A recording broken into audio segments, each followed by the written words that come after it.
You're talking to someone you're attracted to. The conversation is nice, it's polite, it's safe, but it's also completely flat. There's no spark, no chemistry, no fun. You've heard that teasing is a way to create that spark, but you're terrified. What if you say the wrong thing? What if you offend her? What if I told you there's a secret formula to teasing that creates undeniable attraction while making the other person feel more seen and liked than ever? Hello and welcome. Let's talk about one of the most misunderstood and poorly executed skills in the world of dating and attraction. For many men, the idea of teasing is terrifying.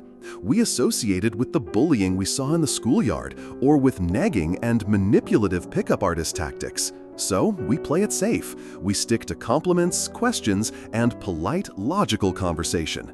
The result? We end up in the friend zone. We have conversations that feel like job interviews. We fail to create any sense of fun, flirtation, or romantic tension. Today, we are going to reclaim teasing. We're going to learn the art of playful teasing. This is not about being mean or critical. This is the art of using lighthearted, respectful fun to build a powerful sense of connection and chemistry. By the end of this video, you will understand the psychology of why playful teasing works, you'll learn the two pillars that make a tease perfect, and you'll know how to read feedback so you never cross the line. The spike of attraction. Why playfulness is a sign of safety. First, let's understand why teasing works at all. It's not about putting someone down. It's about creating a momentary, playful challenge. I call this effect the spike of attraction. A conversation based only on compliments and agreement is emotionally flat. It's a straight line. A playful tease temporarily spikes that line. It introduces a tiny burst of tension, a moment of, "Oh, did he just say that?" before resolving into a shared laugh. This emotional roller coaster, however small, is exciting. It breaks the monotony and signals something much deeper. I am so comfortable and safe with you that I can step outside the boring script of politeness and actually play. Imagine you're on a date. You ask her what she does for fun. She tells you she's gotten really into baking sourdough bread. The boring response, you say, "Oh, that's really cool. I bet it's delicious." The conversation is nice, but the emotional line stays flat. The playful tease, you lean forward with a mock serious expression and say, "Wait a second, sourdough? So you're telling me you're one of those people who's like an actual adult with real hobbies? I'm a little intimidated." You smile to show you're kidding. She laughs. For a split second, you created a tiny, absurd challenge. You broke the pattern. You spiked the emotion. And in that shared laugh, a connection is built that a simple compliment could never achieve. This taps into the psychology of play. Watch how puppies or kittens play. They chase, they pounce, they gently nip at each other. This play fighting is how they build social bonds and test boundaries in a safe context. For humans, playful teasing is the adult equivalent. It's a sophisticated form of social play. It communicates confidence, you're not afraid to rock the boat, intelligence, you can be witty, and most importantly, intent. It shifts the interaction from a platonic interview into the ambiguous, exciting territory of flirtation. In this case, the unhealthy alternative is the boring, predictable, overly safe conversation. It's a conversation that never leaves the getting-to-know-you fact-finding phase. While it's not offensive, it's also not attractive. It signals a lack of confidence and a fear of taking any social risks. The healthy alternative is the conversation that dares to have fun, to be a little cheeky, and to use play as a medium for connection. In this case, the unhealthy alternative is the boring, predictable, overly safe conversation. It's a conversation that never leaves the getting-to-know-you fact-finding phase. While it's not offensive, it's also not attractive. It signals a lack of confidence and a fear of taking any social risks. The healthy alternative is the conversation that dares to have fun, to be a little cheeky, and to use play as a medium for connection. In this case, the unhealthy alternative is the boring, predictable, overly safe conversation. It's a conversation that never leaves the getting-to-know-you fact-finding phase. While it's not offensive, it's also not attractive. It signals a lack of confidence and a fear of taking any social risks. The healthy alternative is the conversation that dares to have fun, to be a little cheeky, and to use play as a medium for connection. The two pillars of a perfect tease: affection and exaggeration.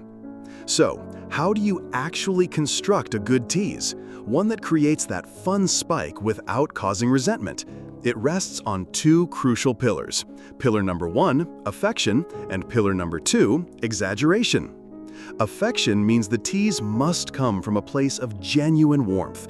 The underlying, unspoken message must always be, "I like you, and I'm just playing with you." Exaggeration means the content of the tease should be so over the top or absurd that it cannot possibly be interpreted as a real criticism. Let's use another example. She tells you she's a huge fan of a particular sci-fi movie that you think is a little nerdy. A bad tease lacks affection and exaggeration. You say, "Oh, you like that movie? That's kind of nerdy." This is a flat judgment. It feels like a real criticism. A perfect tease, you look at her with wide, mock-horrified eyes and a smile and say, "Oh no, don't tell me you're one of those people. Are you going to start quoting it in Klingon? I'm not sure our friendship can survive this revelation." Let's break that down. The affection is communicated through your warm, smiling expression and playful tone.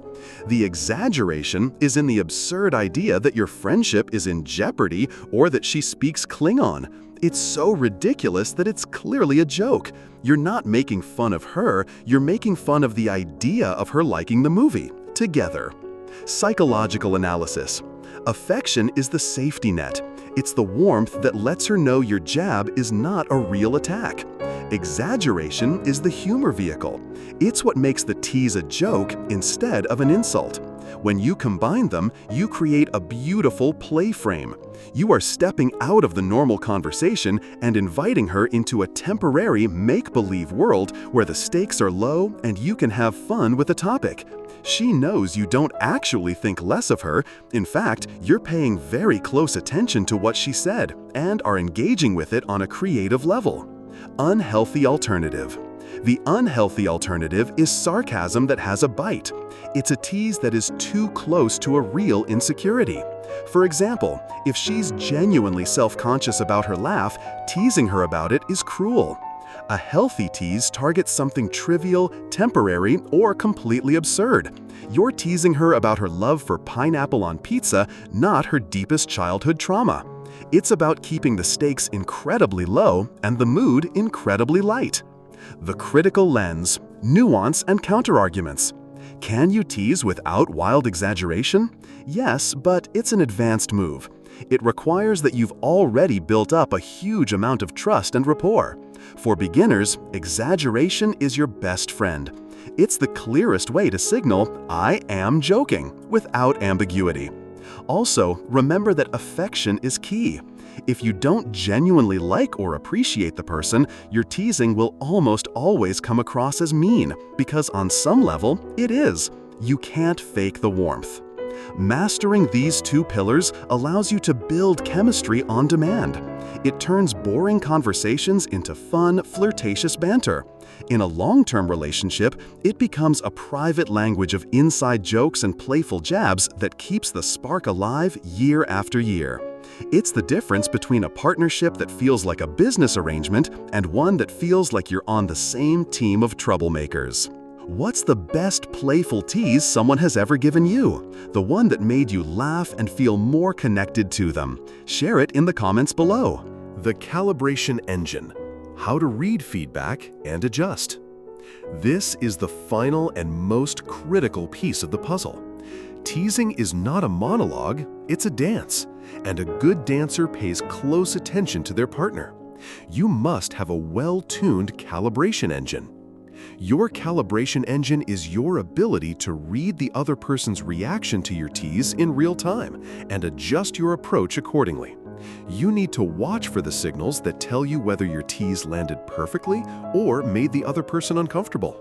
You deliver your brilliant, funny tease. Now you watch. The green light.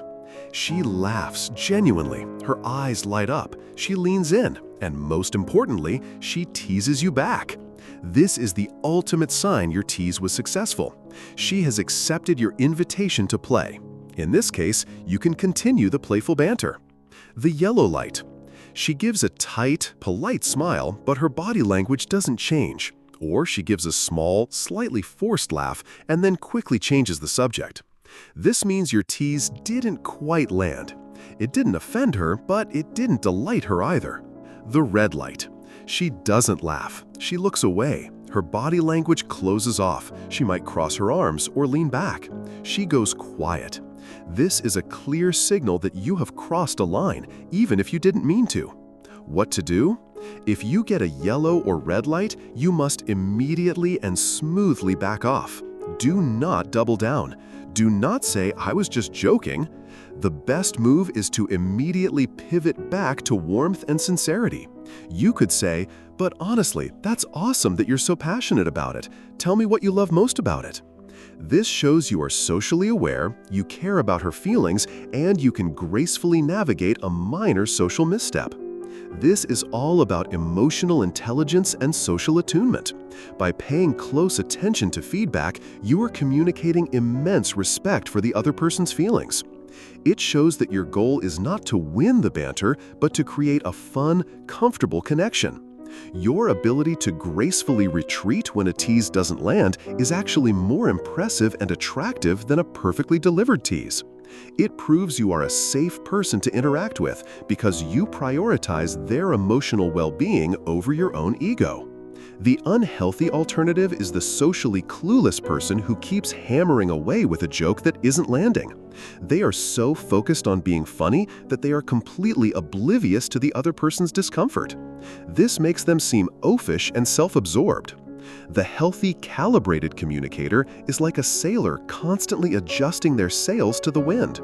They are flexible, aware, and always prioritizing the smooth sailing of the interaction. It's important to note that some people just do not like to be teased at all. It may be due to their personality or past experiences. If you find that every playful tease you attempt with a particular person gets a yellow or red light, that's crucial data. It's a sign that teasing is not their preferred communication style. A truly intelligent communicator doesn't try to force it. They recognize it and switch to other forms of connection, like shared humor, deep conversation, or sincere compliments. Developing a good calibration engine is what makes you a truly smooth and charming individual. It builds a reputation for being fun and safe. People feel they can relax around you because they know you won't trample on their feelings for the sake of a joke. In a relationship, it allows you to build a dynamic, resilient connection that can handle both playfulness and seriousness with equal grace. So, let's bring it all home. Polite, boring conversation signals a lack of confidence and leads to the friend zone. Playful teasing, when done right, creates a spike of attraction that signals safety, confidence, and romantic intent. The formula for a perfect tease is a foundation of affection combined with playful exaggeration. And the master skill that holds it all together is a finely tuned calibration engine that reads feedback and adjusts in real time. The deep why is that we are all looking for partners who are both safe and exciting. The overly nice person feels safe but boring. The sarcastic jerk feels exciting but unsafe. The playful teaser is the ultimate combination. They are safe because their affection is clear, and they are exciting because they are not afraid to break the script and have fun. So, how do you start building this muscle? First, start with compliment-based teasing. This is the safest way to begin. Find something you genuinely like or admire about the person and then build an exaggerated, playful tease around it. For example, if she's very smart, you can say, "Okay, you're gonna have to slow down and use smaller words. My simple brain can't keep up with this level of genius." You are literally complimenting her intelligence through the format of a tease. Second, practice on low-stakes targets. Do not try your first ever tease on the person you have a massive crush on. Practice with your friends, your siblings, or a friendly barista.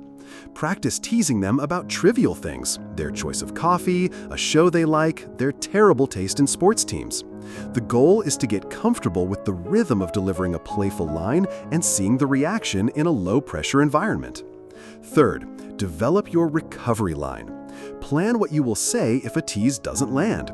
Having a smooth recovery prepared removes the fear of messing up. Your go-to line should be simple and sincere. Something like, "You know what, that was a bad joke. Honestly, I think it's really cool that." Or simply, "My apologies. In all seriousness though." Having this in your back pocket makes you feel much more confident to take the initial risk. Attraction isn't built on a checklist of facts. It's built in moments of shared laughter, playful challenge, and genuine fun. Learning the art of playful teasing is learning the language of chemistry. It's about having the confidence to be fun, the awareness to be kind, and the courage to stop being so boringly polite. Go out there and don't just have a nice conversation, have a fun one. Thank you for watching. If you're ready to bring more spark into your life, subscribe for more.